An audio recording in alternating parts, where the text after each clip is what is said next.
Should the Knicks sign Nerlens Noel? A heated debate among fans and experts on NYK Fan Voice Pod.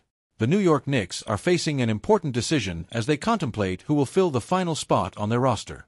One name that has surfaced among fans is that of Nerlens Noel, a former Knick with a checkered past.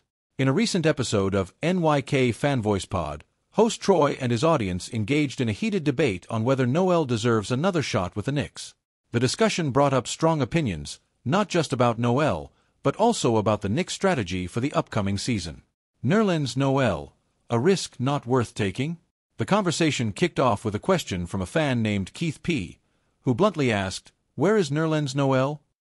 This sparked a candid and rather dismissive response from Troy, who made it clear that he has no interest in seeing Noel back in a Knicks uniform. "I don't know where Nerlens Noel is, and frankly, I don't care," Troy said, reinforcing his stance that Noel is not a viable option for the team. Troy didn't hold back his criticism, dubbing Noel Butterfingers Noel for his inability to handle passes and secure rebounds during his time with the Knicks. "Have you forgotten him?" Troy asked, recalling a series of mistakes Noel made on the court, from dropped passes to missed rebounds and turnovers. For Troy, bringing Noel back would be a step backward, considering his injury history and declining performance. "He'll be lucky to have a contract," Troy remarked, highlighting Noel's fragile knees and aging body as major concerns. A broader discussion on alternatives, Hassan Whiteside and the Knicks' strategy. The debate didn't end with Noel. Another fan, Killer Dog, brought up Hassan Whiteside, another big man known for his inconsistency and lack of effort.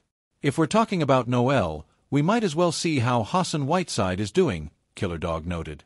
Troy was quick to dismiss this idea as well, pointing out that Whiteside, like Noel, lacks the motor and drive required to be a valuable addition to any NBA team.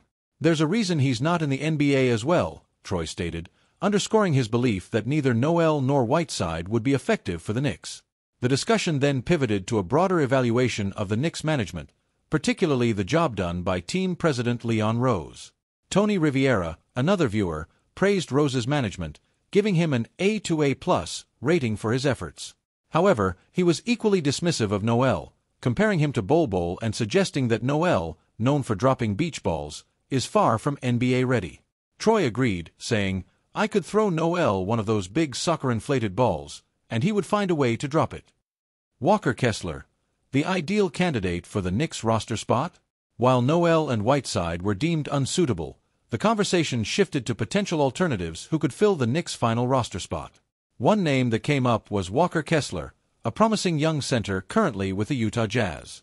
"Kessler should be on the roster," a fan named AA argued, citing his impressive 2.5 blocks per game off the bench and his fit within the Knicks' defensive scheme. Troy echoed this sentiment, noting that the Knicks had already tried to acquire Kessler over the summer, though talk stalled due to Utah's high asking price. "Danny Ainge always wants more than he gives up in every trade," Troy explained, referring to the Jazz's general manager known for his tough negotiation tactics. According to Troy, Ainge's approach could prevent any deal from happening, even if Kessler is not part of the Jazz's long-term plans. The Danny Ainge dilemma, a barrier to potential trades. Ainge's reputation as a difficult negotiator became a focal point of the discussion. Troy criticized Ainge for his unwillingness to make fair deals, suggesting that his hardline approach might leave the Jazz with players they don't necessarily want to keep. "If you trade with me, you're going to have to give up more to get what you want," Troy paraphrased Ainge's likely mindset. This stubbornness, Troy argued, could continue to prevent the Knicks from making key moves to improve their roster. The host pointed out that Ainge's tactics have already derailed multiple trade discussions between the Knicks and Jazz in recent years. "We saw it a couple of summers ago with Donovan Mitchell, we saw it this summer with Walker Kessler, and we're going to see it again come the trade deadline," Troy predicted.